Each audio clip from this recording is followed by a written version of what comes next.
किशनगंज के एक छोटे से गांव दौलतपुर में एक बहुत पुराना लेकिन सुंदर पुश्तैनी घर था। उस घर में दो भाई अपने परिवारों के साथ रहते थे। बड़े भाई का नाम धर्मपाल था और छोटे भाई का नाम मोहन। धर्मपाल गांव का सबसे अमीर आदमी माना जाता था। उसके पास कई खेत थे, अनाज की बड़ी दुकान थी और शहर तक उसका व्यापार चलता था। सुबह से शाम तक उसके घर पर मजदूरों और ग्राहकों की भीड़ लगी रहती थी। उसकी पत्नी लक्ष्मी हमेशा महंगे कपड़े और गहने पहनती थी। उनके दो बच्चे थे, बेटा विक्रम और बेटी रिया। दोनों अच्छे स्कूल में पढ़ते थे और हर चीज आराम से मिल जाती थी। वहीं दूसरी तरफ मोहन की जिंदगी बिल्कुल अलग थी। मोहन बहुत मेहनती था, लेकिन किस्मत उसका साथ नहीं देती थी।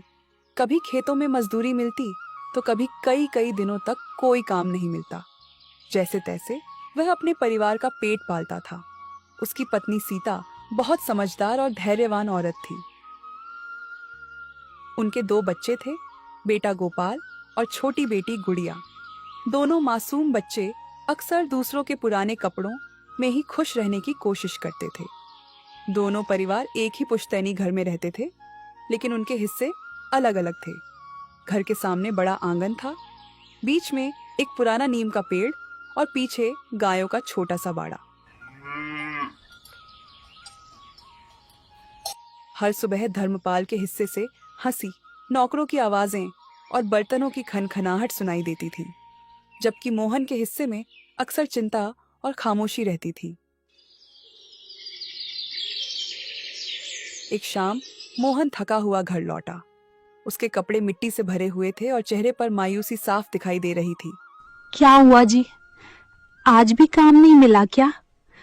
सुबह इतनी उम्मीद लेकर गए थे, मैंने सोचा था शायद आज कुछ मजदूरी मिल जाएगी। आपके चेहरे की ये मायूसी देखकर ही समझ गई, फिर से खाली हाथ लौटना पड़ा ना। पूरा दिन चौधरी के खेत पर इंतजार करता रहा। सुबह से शाम हो गई, लेकिन उन्होंने अपने पुराने मजदूरों को ही रख लिया। कई बार जाकर पूछा भी, पर हर बार यही कहा कि अभी काम नहीं है। धूप में खड़ा खड़ा बस यही सोचता रहा कि घर जाकर तुम लोगों को क्या जवाब दूंगा। आखिर फिर खाली हाथ वापस आना पड़ा।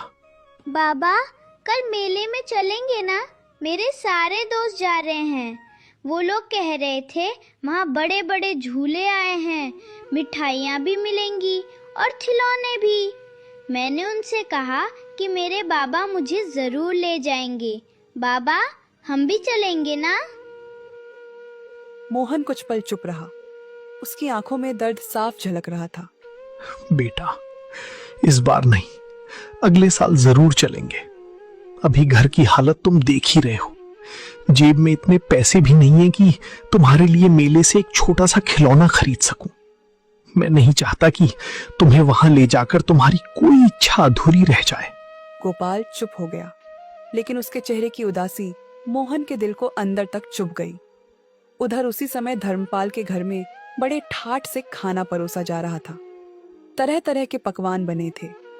विक्रम जोर जोर से हंसते हुए अपने दोस्तों को अगले दिन शहर घूमने की बातें बता रहा था। लक्ष्मी ने खिड़की से मोहन के हिस्से की तरफ देखा और धीमे स्वर में कहा, देखिए जी, कब तक हम इनके खर्चे और मुसीबतें उठाते रहेंगे? हर दिन कोई ना कोई परेशानी खड़ी हो जाती है। घर का खर्च बढ़ता जा रहा है, ऊपर से इनके काम का भी कोई भरोसा नहीं। मुझे तो लगता है अब अलग रहना ही ठीक है, तभी सबकी जिंदगी थोड़ी आसान होगी। तुम सच कह रही हो। मैं भी कई दिनों से यही सोच रहा हूँ, लेकिन आखिर वो मेरा छोटा भाई है लक्ष्मी। बचपन से साथ पले बड़े हैं। उसे इस हालत में अकेला छोड़ने का सोचकर मन कहीं ना कहीं रुक जाता है। रिश्ते अपनी जगह ठीक हैं, लेकिन सिर्फ रिश्तों से घर नहीं चलता। अगर अभी से सब अलग नहीं किया तो आगे और बड़ी मुसीबत होगी। बच्चे बड़े हो रहे हैं, जिम्मेदारियां बढ़ रही हैं, और वैसे भी मोहन ने इस घर के लिए किया ही क्या है? हर बार बस उम्मीदें और मजबूरियां। आखिर कब तक? धर्मपाल चुपचाप बैठा रहा, लेकिन उसके मन में लालच धीरे धीरे बढ़ता जा रहा था। लक्ष्मी फिर बोली, सच कहूँ तो इस घर पर असली हक आपका है। इतने सालों से आपने ही सब संभाला है। घर का खर्च, मरम्मत, राशन, सब कुछ आपने किया। और वो मोहन बस बैठकर रोटियां तोड़ रहा है। ना ढंग की कमाई, ना कोई फायदा। आखिर कब तक उसका बोझ उठाएंगे हम? हाँ, अब मुझे भी समझ आ गया है। मैंने ही बेवजह उस पर तरस खाया हुआ था। आदमी को खुद कमाने की चिंता होनी चाहिए, दूसरों के सहारे जीने की नहीं। अब बहुत हो गया। साफ साफ कह दूंगा कि जितना हिस्सा है लेकर अलग हो जाए। मैं अब और उसका बोझ उठाने वाला नहीं हूं। उसी दोपहर धर्मपाल ने मोहन और सीता को आंगन में बुलवाया। गांव के 2-3 लोगों को भी गवाह के तौर पर बुला लिया गया। मोहन थोड़ा घबराया हुआ था। भैया, अचानक सबको क्यों बुलाया? कोई खास बात है क्या? सुबह से देख रहा हूं आप कुछ परेशान से लग रहे हैं। आखिर बात क्या है? हाँ, बात खास ही है। मैंने फैसला कर लिया है कि अब इस घर का बंटवारा कर देना चाहिए। बहुत दिन साथ रह लिए हम लोग, अब हर कोई अपना अपना देखे। मैं अब और किसी का बोझ उठाने वाला नहीं हूं। यह सुनते ही सीता और मोहन एक दूसरे का चेहरा देखने लगे। लेकिन भैया, हम तो हमेशा साथ रहे हैं। सुख दुख हर मुश्किल में एक दूसरे का सहारा बने हैं। अचानक ऐसा फैसला? हम लोगों से कोई गलती हो गई क्या? अगर कोई कमी रह गई हो तो बताइए, हम उसे सुधारने की कोशिश करेंगे। साथ रहने का मतलब ये नहीं कि कोई जिंदगी भर दूसरे पर बोझ बना रहे। हर बात की भी एक हद होती है सीता। घर चलाना कितना मुश्किल होता है ये सिर्फ कमाने वाला ही समझता है। कब तक कोई दूसरे के भरोसे बैठा रहेगा? मोहन को यह बात तीर की तरह लगी, लेकिन उसने चुप रहना ही बेहतर समझा। धर्मपाल अंदर गया और कुछ पुराने कागज लेकर बाहर आया। ये देखो, पिताजी के इलाज का सारा खर्च मैंने उठाया था। जब घर की छत टूट रही थी तब मैंने मरम्मत करवाई। खेतों पर जो कर्ज चढ़ा था वो भी मैंने चुकाया। इतने साल तुम लोगों का राशन तक मैंने दिया। अगर सही से हिसाब लगाया जाए ना तो इस घर पर सबसे बड़ा हक मेरा बनता है, सिर्फ मेरा। भैया, मैं मानता हूं आपने बहुत कुछ किया है और उसके लिए मैं हमेशा आपका एहसान मानूंगा। और बात रही कर्ज उतारने की, तो आपने जो भी पैसे चुकाए हैं मैं उसमें से आधे पैसे आपको लौटा दूंगा। बस मुझे समय दीजिए। बराबर हक? अरे मोहन, हक बातें बनाने से नहीं मिलता, हक कमाने से मिलता है। जिसने मेहनत की, पैसा लगाया, वही असली मालिक कहलाता है। खाली हाथ रहने वाले सिर्फ सहारा ढूंढते हैं, हक नहीं। गांव के लोग भी धीरे धीरे धर्मपाल की बातों में आ गए, क्योंकि गांव में उसी की चलती थी। फिर धर्मपाल ने बड़ी चालाकी से नकली हिसाब किताब गिनाना शुरू किया। और सुनो मोहन, अगर मैं सच में हिसाब किताब पर उतर आऊं ना तो तुमसे पिछले कई सालों का खर्च भी मांग सकता हूं। तुम्हारा राशन, बच्चों का खर्च, घर में रहने का खर्च, सबका हिसाब निकालूं तो तुम जिंदगी भर नहीं चुका पाओगे। लेकिन आखिर तुम मेरे छोटे भाई हो, इसलिए तुम पर दया दिखा रहा हूं। वरना कोई दूसरा होता ना तो कब का घर से निकाल चुका होता, समझे? लेकिन ये घर हमारे पिताजी का था। उन्होंने हम दोनों को बराबर समझा था, इसलिए इस घर पर हम दोनों का बराबर हक है। भैया, हमने कभी आपसे कुछ नहीं मांगा। जितना मिला उसी में गुजारा किया। मुश्किल वक्त था इसलिए चुप रहे। लेकिन आज आप ऐसे एहसान जता रहे हैं जैसे हम पराया बोझ हो। मांगा नहीं? इतने साल मुफ्त में रहना क्या कम है? बिजली, राशन, घर का खर्च सब कौन उठा रहा था? सिर्फ चुप रहने से कोई एहसान खत्म नहीं हो जाता। भाभी, गरीबी कोई गुनाह नहीं होती। वक्त हर इंसान की जिंदगी में बदलता है। आज हम कमजोर हैं, इसका मतलब ये नहीं कि हमारी इज्जत ही ना रहे। बस, बहुत सुन लिया मैंने। फैसला हो चुका है। ये पुश्तैनी घर अब मेरा है और अब इस बात पर कोई बहस नहीं होगी। तुम लोग जितनी जल्दी हो सके अपना इंतजाम कर लो।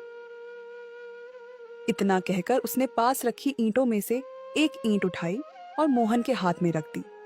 लो मोहन, ये रहा तुम्हारे हिस्से की संपत्ति। आखिर इस घर में तुम्हारा हिस्सा बस एक ईंट जितना ही तो निकलता है। इतने साल इस घर में रहे लेकिन किया क्या? ना एक पैसा जोड़ा, ना घर के लिए कुछ बनाया। इसलिए सोचा तुम्हें तुम्हारी औकात के हिसाब से हिस्सा दे ही दूं। इसे संभाल कर रखना, क्योंकि तुम्हारे पास अब यही आखिरी सहारा है। और हाँ, ज्यादा उम्मीद मत पालना। दुनिया में इज्जत और हक उसी को मिलता है जिसके पास पैसा होता है। खाली हाथ इंसान की कोई कीमत नहीं होती। यह सुनते ही पूरा आंगन शांत हो गया। मोहन के हाथ कांपने लगे, उसकी आंखों से आंसू टपक पड़े। आज आपने सिर्फ अपने छोटे भाई को घर से नहीं निकाला है भैया, आपने सालों पुराने रिश्तों को भी तोड़ दिया है। जिस आंगन में आप दोनों ने बचपन बिताया, आज उसी आंगन से अपने ही भाई को बेइज्जत करके निकाल रहे हैं। याद रखिएगा, टूटे हुए रिश्तों की आवाज बाहर नहीं सुनाई देती, लेकिन उनकी तकलीफ इंसान को जिंदगी भर अंदर से तोड़ती रहती है। बस बस, ये भावुक बातें अपने पास रखो। मेरा फैसला नहीं बदलेगा। सूरज ढलने से पहले तुम लोग ये घर छोड़ दो। उसके बाद अगर कोई भी इस घर में दिखाई दिया ना, तो अच्छा नहीं होगा।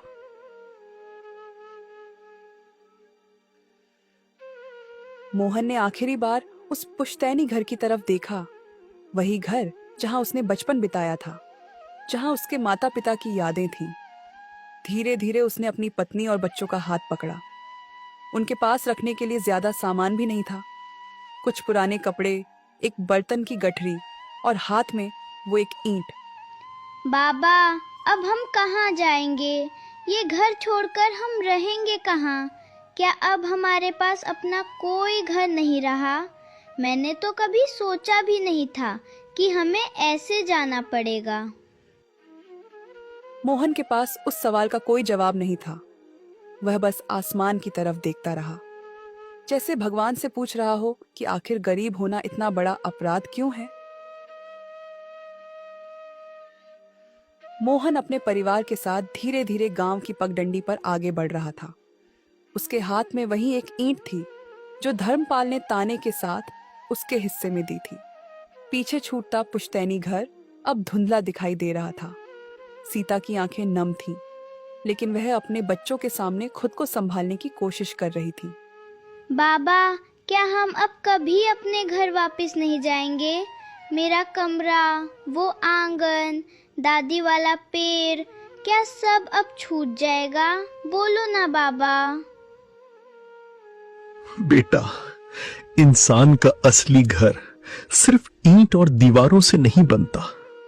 असली घर उसकी मेहनत, उसका आत्मसम्मान और उसका परिवार होता है, जहां अपने लोग साथ खड़े हों, प्यार हो, अपनापन हो, वही घर बन जाता है। शाम धीरे धीरे ढलने लगी। चारों तरफ अंधेरा फैलने लगा था। काफी देर चलने के बाद उन्हें गांव के बाहर एक बड़ा बरगद का पेड़ दिखाई दिया। मोहन ने थकी हुई आवाज में कहा, आज की रात यहीं गुजार लेते हैं। सीता ने जमीन साफ की और बच्चों को अपने पास बैठा लिया। हवा धीरे धीरे तेज होने लगी थी। अब आगे क्या करेंगे जी? हमारे पास ना रहने की जगह है, ना खाने का सहारा। पता नहीं सीता, लेकिन मैं हार नहीं मानूंगा। जब तक हाथ पैर सलामत हैं, मैं मेहनत करूंगा। भगवान ने चाहा तो सब ठीक होगा। सीता उसकी तरफ देखने लगी। गरीबी थी, दुख था, लेकिन मोहन के शब्दों में अब भी उम्मीद बाकी थी। तभी अचानक आसमान में तेज बिजली चमकी।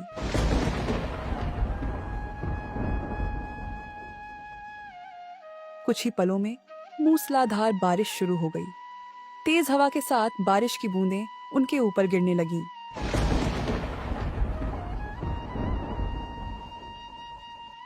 मोहन पेड़ की टहनियों और पुराने बोरे की मदद से किसी तरह छोटा सा सहारा बनाने लगा, ताकि बच्चे भीगने से बच सकें। पूरी रात चारों लोग ठंड और बारिश में कांपते रहे। मोहन खुद भी पूरी तरह भीग चुका था, लेकिन उसने बच्चों के ऊपर से बोरा हटने नहीं दिया। रात बहुत मुश्किल से बीती।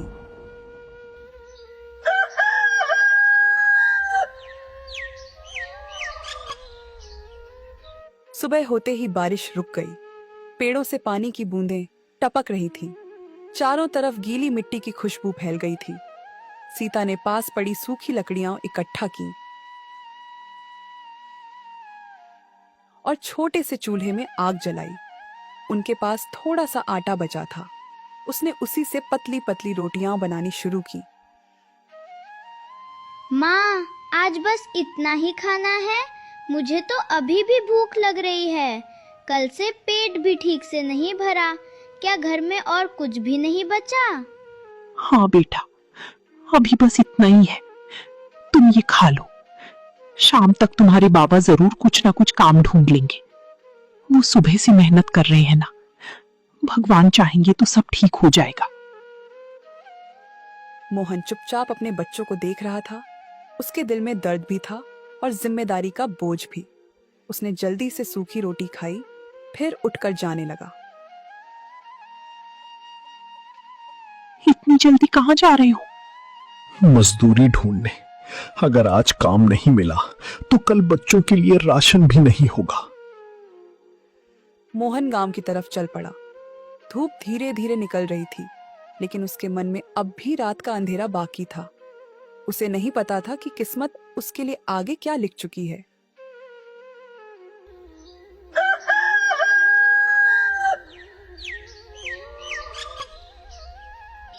कई दिन बीत चुके थे। मोहन और उसका परिवार अब भी उसी बरगद के पेड़ के नीचे रह रहे थे। दिन में मोहन मजदूरी ढूंढने निकल जाता और रात को थका हारा वापस लौटता। कभी काम मिल जाता तो कभी खाली हाथ लौटना पड़ता। धीरे धीरे उनके पास बचा थोड़ा सामान भी खत्म होने लगा था। लेकिन इतनी मुश्किलों के बाद भी मोहन और सीता ने कभी अपने बच्चों के सामने उम्मीद टूटने नहीं दी। उस दिन आसमान हल्का बादलों से घिरा हुआ था। ठंडी हवा चल रही थी। सीता छोटे से मिट्टी के चूल्हे पर खिचड़ी बना रही थी। मोहन मजदूरी से जल्दी लौट आया था, क्योंकि उस दिन उसे आधे दिन का ही काम मिला था। सुनिए जी, आज कितना मिला? सुबह से इतनी मेहनत करने गए थे, कुछ अच्छा काम मिला क्या? बस इतना ही मिला। पूरे दिन बोरी उठाई, मजदूरी की, तब जाकर ये थोड़े से पैसे हाथ आए हैं। इससे मुश्किल से आज का राशन आएगा, कल का क्या होगा समझ नहीं आ रहा। कोई बात नहीं जी, हिम्मत मत हारिए, ईश्वर सब देख रहा है।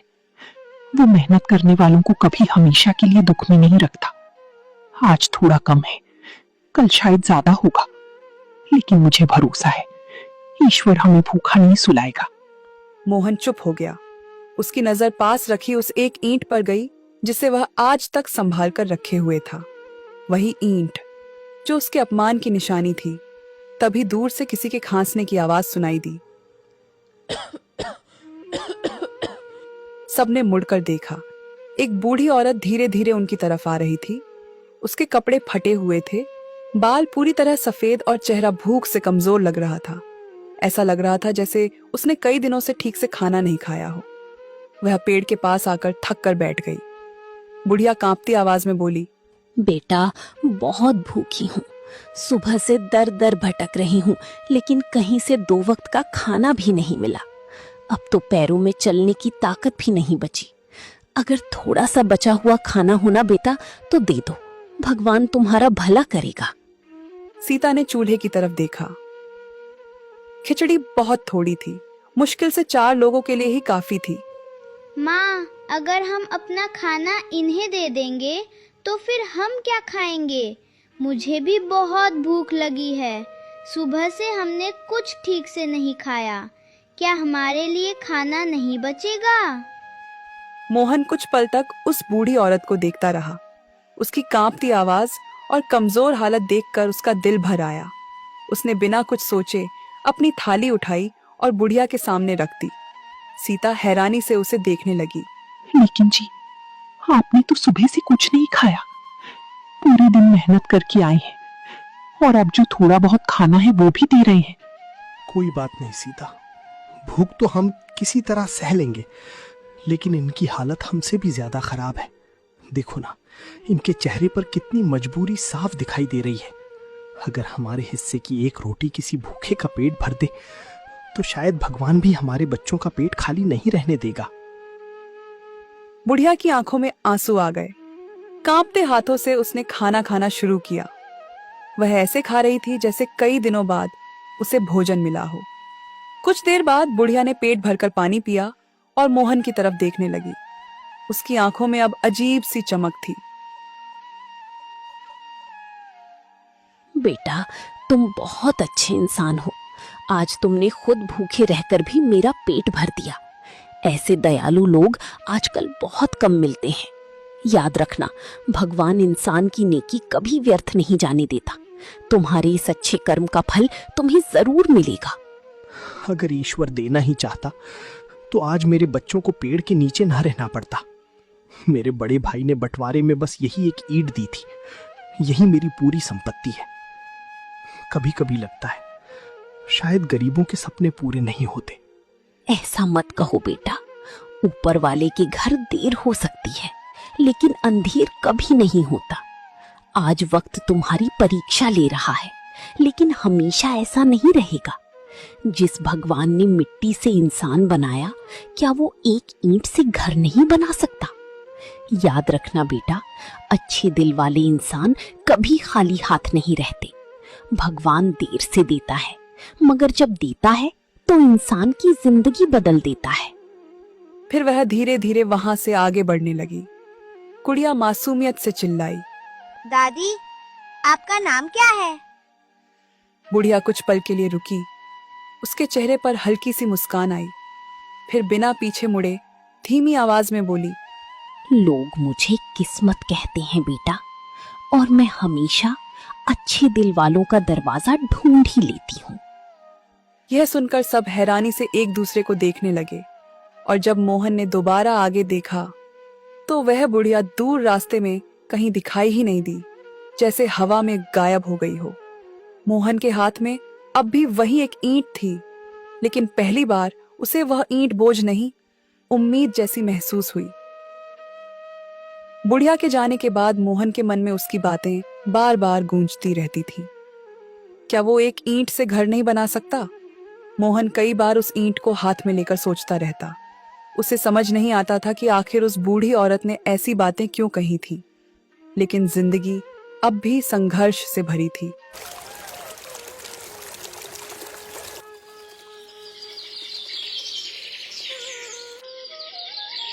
दिन गुजरते गए। कभी 2 वक्त का खाना मिलता, कभी सिर्फ पानी पीकर ही रात काटनी पड़ती। फिर भी मोहन मेहनत करना नहीं छोड़ता था। एक शाम आसमान अचानक काला पड़ने लगा। तेज हवाएं चलने लगी, पेड़ों की डालियां जोर जोर से हिलने लगी। गांव के लोग जल्दी जल्दी अपने घरों की तरफ भागने लगे। दूर कहीं बादल जोर से गरजे।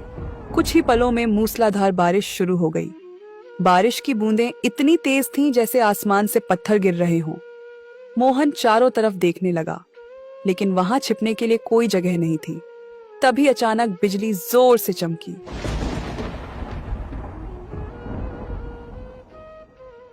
उस चमक में मोहन की नजर जमीन पर रखी उस एक ईंट पर पड़ी, लेकिन इस बार कुछ अजीब था। वो ईंट पहले जैसी नहीं दिख रही थी। मोहन कुछ पल के लिए ठिठक गया। उसने ध्यान से देखा और उसकी सांसें रुक गईं। अगले ही पल वह ईंट इतनी विशाल हो चुकी थी कि बरगद के पेड़ जितनी ऊंची दिखाई देने लगी।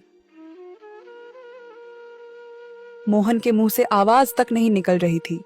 वह बस उस विशाल ईंट को देखता रह गया। तूफान के बीच वह ईंट अजीब सुनहरी चमक छोड़ रही थी। बारिश की बूंदें उस पर पड़ते ही ऐसे फिसल रही थीं जैसे कोई अदृश्य ताकत उसे बचा रही हो। पूरी रात तूफान चलता रहा। मोहन और उसका परिवार उस विशाल ईंट के पास सिमट कर बैठे रहे। हैरानी, डर और उम्मीद, तीनों भाव उनके चेहरों पर साफ दिखाई दे रहे थे।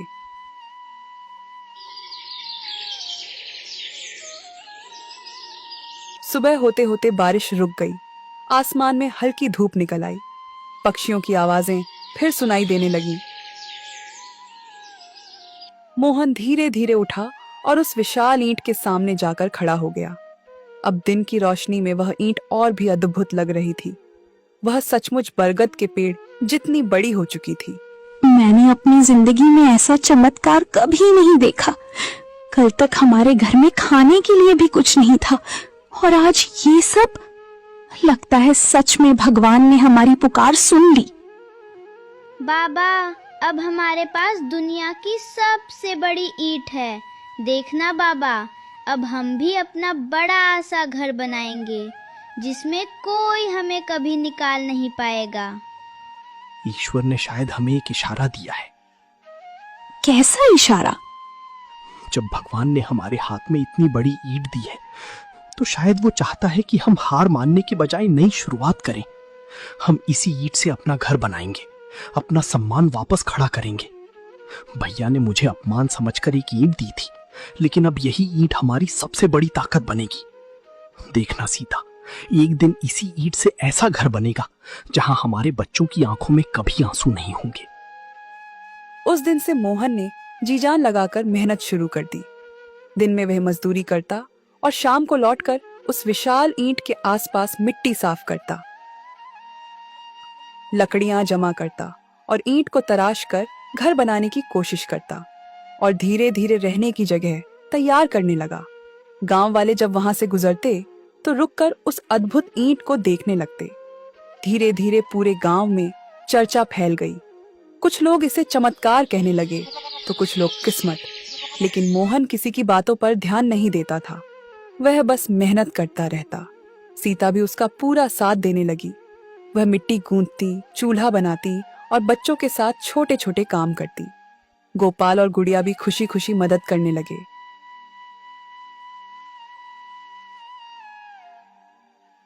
दिन गुजरते गए और फिर एक दिन गांव वालों ने जो देखा उसे देखकर सबकी आंखें खुली रह गईं। उस विशाल ईंट के सहारे मोहन ने छोटा लेकिन मजबूत घर बना लिया था। घर बहुत बड़ा नहीं था, लेकिन उसमें अपनापन था, मेहनत थी और इज्जत थी। छोटा सा आंगन, मिट्टी का चूल्हा, ऊपर सूखी घास की छत। सीता की आंखों में खुशी के आंसू आ गए। हमारा अपना घर! मैंने तो कभी सोचा भी नहीं था कि एक दिन हम फिर से अपने घर की चौखट पर खड़े होंगे। छोटा ही सही, लेकिन ये घर हमारे सम्मान और मेहनत से बना है। अब बारिश में हमें भीगना नहीं पड़ेगा और ना ही रात को ठंड में डर कर सोना पड़ेगा। माँ, अब ये घर हमेशा हमारा रहेगा ना? वाह बाबा, हमारा घर पूरे गांव से अलग है। जब लोग इसे देखेंगे ना तो सब हैरान रह जाएंगे।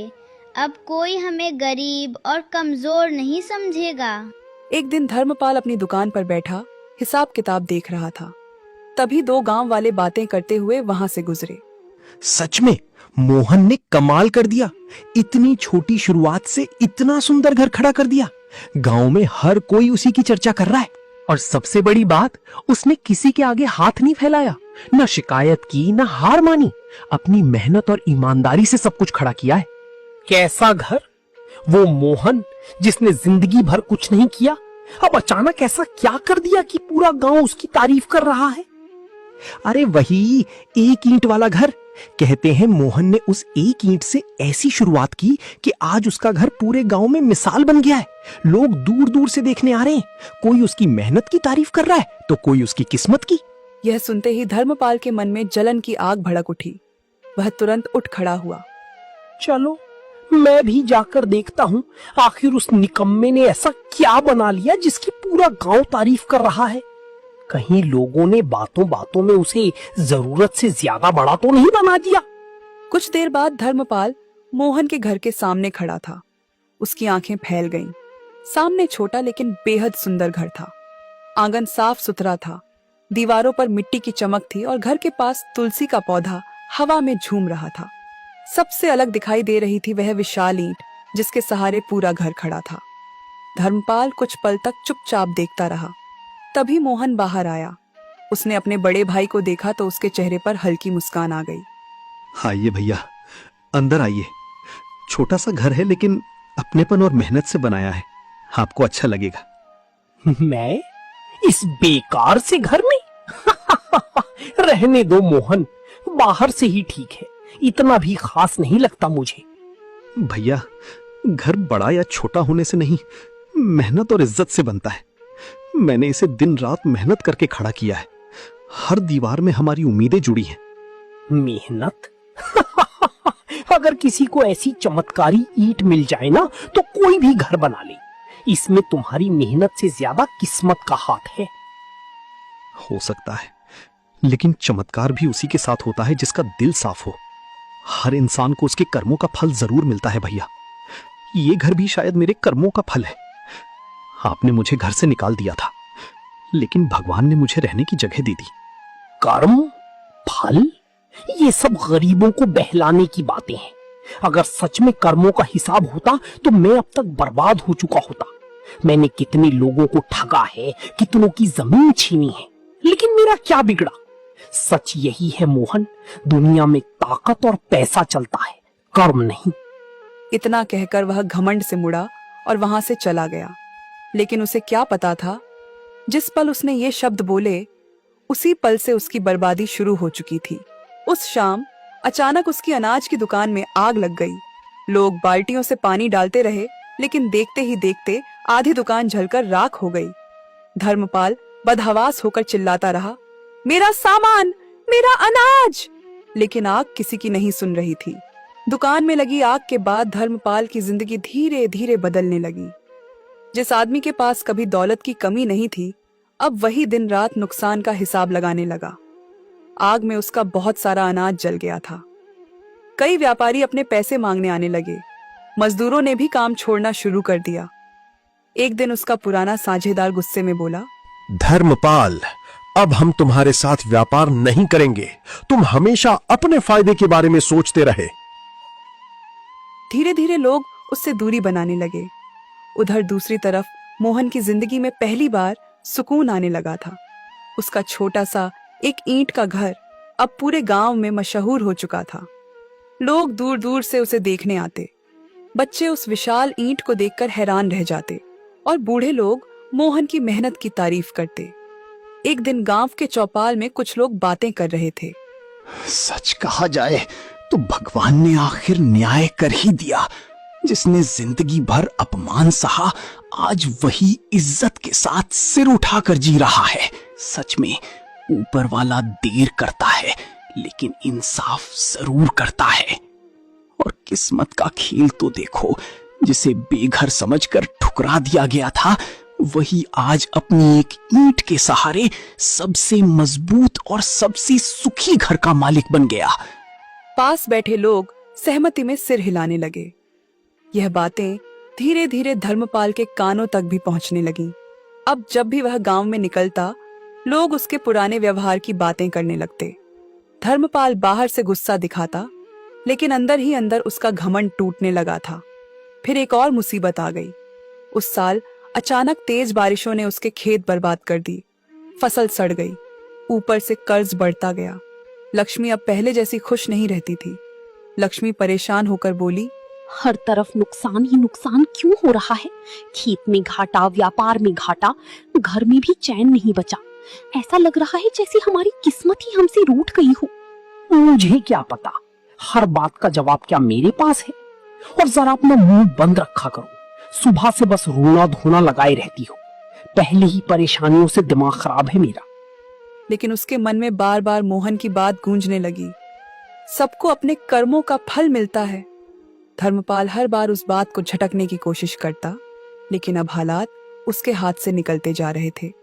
उधर मोहन अब भी पहले की तरह मेहनत करता था। उसने अपने घर के सामने छोटा सा बगीचा बना लिया था। सीता खुश रहने लगी थी। गोपाल और गुड़िया भी अब खुलकर हंसने लगे थे। जिस आदमी के दरवाजे पर कभी लोगों की भीड़ लगी रहती थी, आज वही अकेला और परेशान रहने लगा था।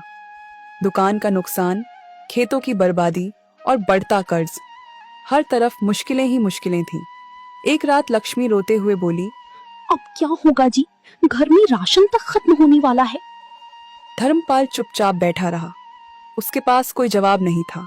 उसी समय उसकी नजर दीवार पर टंगी अपने पिता की पुरानी तस्वीर पर पड़ी।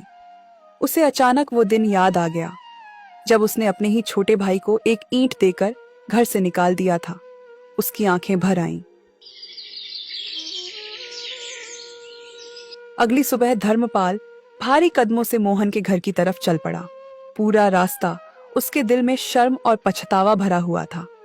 जब वह वहां पहुंचा तो मोहन अपने छोटे से आंगन में लकड़ियां काट रहा था। धर्मपाल को देखकर सब चौंक गए। कुछ पल के लिए वहां खामोशी छा गई। भैया, आप यहाँ कैसे? धर्मपाल की आंखें झुकी हुई थीं। उसका घमंड जैसे कहीं खो चुका था। कांपती आवाज में वह बोला, मोहन, क्या मैं अंदर आ सकता हूँ? यह वही आदमी था जिसने कभी कहा था, मैं इस बेकार घर में कदम नहीं रखूंगा। मोहन कुछ पल उसे देखता रहा, फिर धीरे से बोला, ये घर छोटा जरूर है भैया, लेकिन इसमें अपनों के लिए जगह हमेशा रहती है। आइए। धर्मपाल अंदर आया। उसकी नजर चारों तरफ घूमने लगी। छोटा सा घर था, लेकिन उसमें अपनापन और शांति थी, जो उसके बड़े महल जैसे घर में कभी नहीं थी। मोहन, मैंने तुम्हारे साथ बहुत गलत किया। मैंने तुम्हें अपमानित किया, तुम्हें बच्चों समेत घर से निकाल दिया, और तुम फिर भी अपने पैरों पर खड़े हो गए। मुझे माफ कर दो मोहन, अगर हो सके तो। भैया, उस दिन आपने मुझे घर से जरूर निकाल दिया था, सबके सामने मेरा अपमान भी किया, लेकिन इतना सब होने के बाद भी मैंने कभी आपको अपना बड़ा भाई मानना नहीं छोड़ा, क्योंकि रिश्ते सिर्फ अच्छे दिनों में साथ रहने से नहीं बनते, रिश्ते दिल से बनते हैं। मैंने हमेशा यही सोचा कि शायद एक दिन आपको अपनी गलती का एहसास जरूर होगा, और देखिए, आज वो दिन आ ही गया। मेरे दिल में आपके लिए आज भी वही सम्मान है जो पहले था। मोहन, मुझे माफ कर दो। मैंने दौलत और घमंड में आकर रिश्तों की असली कीमत ही भूल गया था। मुझे लगता था पैसा ही सबसे बड़ी ताकत है, लेकिन जब बुरा वक्त आया तब समझ में आया कि पैसा साथ नहीं देता, अपने देते हैं। ऐसा मत कहिए भैया, गलती इंसान से ही होती है, लेकिन जो इंसान अपनी गलती मान ले और दिल से पछतावा करे, वो कभी बुरा नहीं होता। बीती हुई बातों को यहीं खत्म कर दीजिए। हमारे लिए आप आज भी इस घर के बड़े हैं और हमेशा रहेंगे। सीता, हमें माफ कर दो। हमने तुम्हें और मोहन को बहुत दुख दिए। उस दिन घमंड और लालच में हम इतने अंधे हो गए थे कि रिश्तों की कीमत ही भूल बैठे। तुम्हें घर से निकालते समय एक बार भी नहीं सोचा कि अगर यही सब हमारे साथ होता तो हमें कैसा लगता। आज जब खुद पर मुश्किल आई है, तब समझ में आ रहा है कि किसी का दिल दुखाना कितना बड़ा पाप होता है। भाभी, पुरानी बातों को दिल में रखेंगे तो दर्द ही बढ़ेगा। वक्त इंसान को बहुत कुछ सिखा देता है। आज आप लोग मुश्किल में हैं, कल हम थे। जिंदगी हमेशा एक जैसी नहीं रहती, और वैसे भी मुश्किल समय में अपने ही अपने लोगों के काम आते हैं। अब बताइए भैया, आखिर इतनी बड़ी परेशानी क्या आ गई? आप दोनों इतने टूटे हुए क्यों लग रहे हैं? सब खत्म हो गया मोहन, सब कुछ। दुकान में इतना नुकसान हुआ कि कर्ज चढ़ता चला गया। खेत भी हाथ से निकल गए।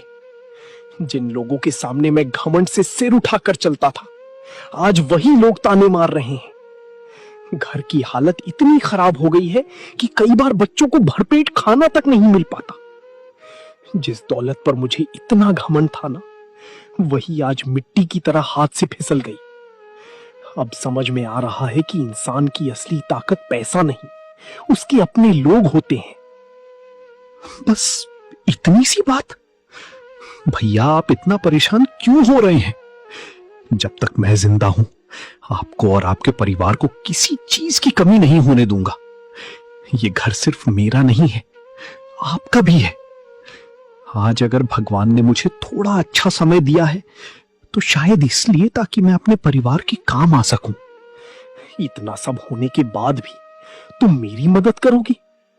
मैंने तुम्हारा अपमान किया, तुम्हें घर से निकाला, तुम्हारे बच्चों को रुलाया, फिर भी तुम्हारे दिल में मेरे लिए नफरत नहीं है। नफरत करके रिश्ते नहीं निभाए जाते भैया। रिश्ते हिसाब किताब से नहीं चलते। अगर अपने ही मुश्किल वक्त में एक दूसरे का हाथ छोड़ दे, तो फिर रिश्तों की कीमत ही क्या रह जाएगी?